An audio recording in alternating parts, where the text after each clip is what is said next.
పాడి కౌశిక్ రెడ్డి దళితులను పార్టీ మోసం చేసింది. టీఆర్ఎస్ పార్టీ మోసం చేసింది. బీఆర్ఎస్ పార్టీ దళితులను ముఖ్యమంత్రిని చేస్తానన్న చేయలేదు.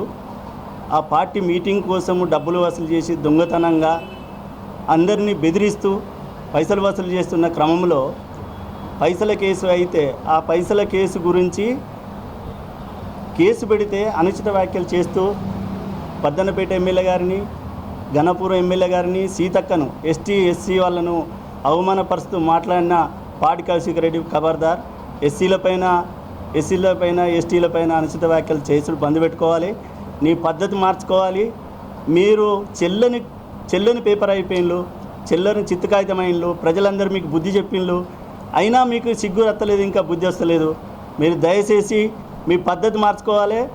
ఇవాళ కాంగ్రెస్ పార్టీలో ఉన్న, బీజేపీ పార్టీలో ఉన్న, అన్ని పార్టీలో ఉన్న ఎస్సీలు ఎస్టీలు అందరూ మిమ్మల్ని ముక్త కంఠంకు ఖండిస్తున్నారు. మీరు చేసిన విధానాన్ని సిగ్గుపడుతున్నారు.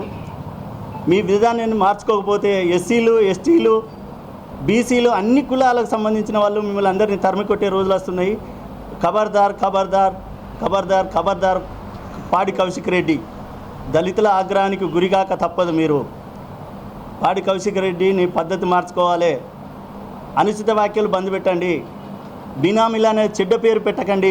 మీరు చెడ్డోళ్ళు అయ్యి ప్రజలను చెడ్డ విధంగా తయారు చేయకండి.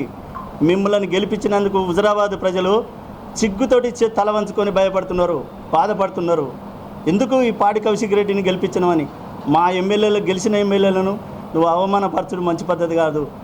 నీ పద్ధతి మార్చుకోమని మిమ్మల్ని ప్రజాముఖంగా, పేపర్ ముఖంగా, టీవీల ముఖంగా మిమ్మల్ని వేడుకుంటున్నాం. నువ్వు నిన్న త్రుటిలో చట్టాన్ని తప్పుదో పట్టించి నీకు బెయిల్ వచ్చే విధంగా నువ్వు చేసుకున్నావు.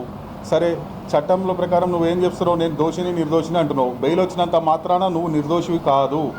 అది ముఖ్యంగా నేను ఈ తెలంగాణ రాష్ట్ర ప్రజలకు వీళ్ళందరికీ కూడా చెప్పదలుచుకుంటున్నా. బెయిల్ వచ్చినంత మాత్రాన నువ్వు నిర్దోషివి కాదు. మళ్ళీ నువ్వు కోర్టు ప్రిమిసెస్ నుంచి వెళ్ళి బయటికి రాగానే గౌరవ ముఖ్యమంత్రి గారిని, రేవంత్ రెడ్డి గారిని, సీతక్క గారిని, గౌరవ ఎమ్మెల్యే వర్ధనపేట శాసనసభ్యులు కేఆర్ నాగరాజ్ గారిని, వీళ్ళందరినీ కూడా, దళిత బిడ్డలందరినీ కూడా నువ్వు ఇష్టం ఉన్నట్టు మాట్లాడుతున్నావు. బట్టలు తీస్తా అంటున్నావు. అంటే నీకు ఎంత కండ కావరము అని చెప్పేసి మేము ఈ సందర్భంగా మేము కౌశిక్ రెడ్డిని అడుగుతున్నామండి. నువ్వు మొదటి నుంచి, నువ్వు కానీ నీ కుటుంబం కానీ మొదటి నుంచి కూడా మీరంతా బ్లాక్మెయిలింగ్ కుటుంబం మీది. మీ టీఆర్ఎస్ పార్టీ కూడా మొత్తం బ్లాక్మెయిలర్ కుటుంబం మీద అంతా కూడా నువ్వు ఎక్స్టార్షన్ చేద్దామనే ఉద్దేశంతో గతంలో నువ్వు ఎలకతుర్తిలో పెట్టినటువంటి సభకి ఖర్చుల కోసం అని చెప్పేసి నువ్వు వరంగల్కి చెందినటువంటి ఒక బడా వ్యాపారవేత్తని డబ్బులు అడిగినవు. ఎక్స్టార్షన్ చేద్దామనేటటువంటి ప్రయత్నంలో నీ మీద కేసు చేయడం జరిగింది. దానికి సంబంధించింది నీది ఏదైనా ఉంటే, ఆ వ్యాపారవేత్త ఏదైనా ఉంటే అది చట్టరీత్యా ఇన్వెస్టిగేషన్ నడుస్తుంటే నువ్వు మళ్ళీ ముఖ్యమంత్రి గారిని, వర్ధనపేట ఎమ్మెల్యే నాగరాజ్ గారిని, కడియం శ్రీయర్ గారిని, వీళ్ళందరి మీద కూడా నువ్వు అనుచిత వ్యాఖ్యలు చేస్తున్నావు. అంటే నీకు దళిత బిడ్డలంటే అంత చులకనా అని. మన కేఆర్ నాగరాజ్ గారు ఆయన గతంలో ఎప్పుడో 1980వ దశకంలో ఆయన ఎస్ఐ ఉద్యోగంలోకి వచ్చి అంచెలంచెలుగా ఎదిగి ఇవాళ ఆయన ఒక ఐపీఎస్ స్థాయి నుంచి వెళ్ళి కమిషనర్ స్థాయిలో రిటైర్ అయ్యి ఇవాళ మళ్ళీ ఒక ప్రజాక్షేత్రంలో ఉండి ప్రజల కోసం ఆయన ఎంతో కష్టపడుతుంటే అది ఓర్చుకోలేక వారి మీద ఉన్నవి లేనివన్నీ కూడా నిందలు వేసుకుంటూ మీరు చేస్తున్నారు. ఇది మీకు ఎంతవరకు కూడా తగును కాదు. ఇంకొకటి, ముఖ్యమంత్రి గారు నిన్ను ఎక్స్టార్షన్ చేయమని చెప్పేసి ముఖ్యమంత్రి గారు చెప్పినరా, సీతక్క చెప్పినరా? నువ్వు కాంగ్రెస్ పార్టీలో నుంచి వెళ్ళి టీఆర్ఎస్కి పోయినవు. టీఆర్ఎస్కి పోయినప్పటి నుంచి వెళ్ళి నువ్వు అక్కడ ఏం దొక్కినావో ఏం చేసినావో నీకే తెలియాలి. కానీ కౌశిక్ రెడ్డి టీఆర్ఎస్కి పోయిన రోజు నుంచి వెళ్ళి నీ ప్రవర్తన మారింది. నువ్వు కనుక అసలు మనం ఫోన్లలో చూస్తే who is the buffoon in the Telangana politics అని చెప్పేసి అంటే పాడి కౌశిక్ రెడ్డి అని వస్తుంది. మరి ఇట్లాంటి పరిస్థితి నువ్వు తెచ్చుకున్నావు.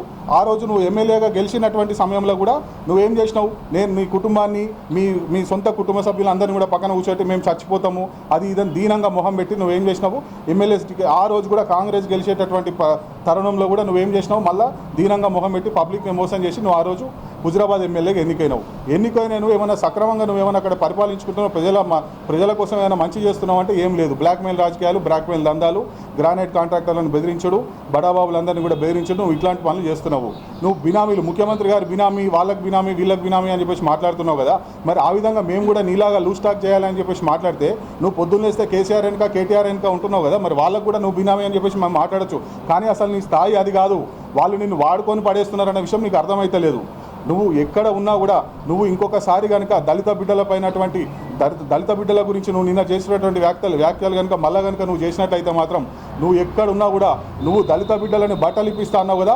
ఇదే దళిత బిడ్డలు అందరూ ఏకమై నిన్ను రోడ్డు మీదకి రానియకుండా చేస్తారు. నీ బట్టలు ఇప్పించే రోజు త్వరలోనే ఉంటుంది కౌశిక్ రెడ్డి. మేము ఇప్పుడు కూడా నీ మీద ఇప్పుడు మేము అందరం కలిసి సుబయారి పోలీస్ స్టేషన్కి వెళ్తున్నాము. నీ మీద ఖచ్చితంగా ఇప్పుడు అన్న చెప్పినట్టు అన్నకు దళిత సంఘాలకు దళిత బిడ్డలకు అందరికీ కూడా మేము కుల మతాలకు అతీతంగా కూడా వాళ్ళందరికీ మేము ఈ సందర్భంలో వాళ్ళందరికీ కూడా మేము వాళ్ళ వెన్నంటూ ఉండి ఖచ్చితంగా మేము సుబయారి పోలీస్ స్టేషన్పై కౌశిక్ రెడ్డి మీద దళితుల పట్ల వాళ్ళు చేసినటువంటి అనుచిత వ్యాఖ్యలకు వ్యతిరేకంగా చర్యలు తీసుకోవాలని చెప్పేసి మేము ఇప్పుడు సిఐ గారికి ఇస్తున్నాము. ఇప్పుడు పిటిషన్ కూడా ఇస్తున్నాం. మేము ఖచ్చితంగా ఆయన మీద ఎస్సీ ఎస్టీ కేసు రిజిస్టర్ చేయాలని చెప్పేసి మేము గౌరవ సిపి గారిని కూడా కోరడం జరుగుతున్నది.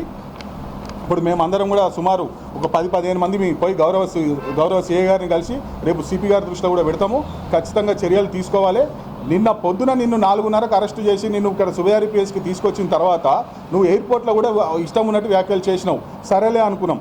మళ్ళీ నువ్వు ఇక్కడ అయిపోయిన తర్వాత కూడా నీకు ఎంత కండకావరం ఉంటే నువ్వు మళ్ళీ నీకు బెయిల్ ఇచ్చిన మరుక్షణమే నువ్వు ఇట్లాంటి వ్యాఖ్యలు చేస్తావు. అసలు ఎట్టి పరిస్థితుల్లో ఇట్లాంటి వాటిని అన్నీ కూడా ఎంకరేజ్ చేసేది లేదు.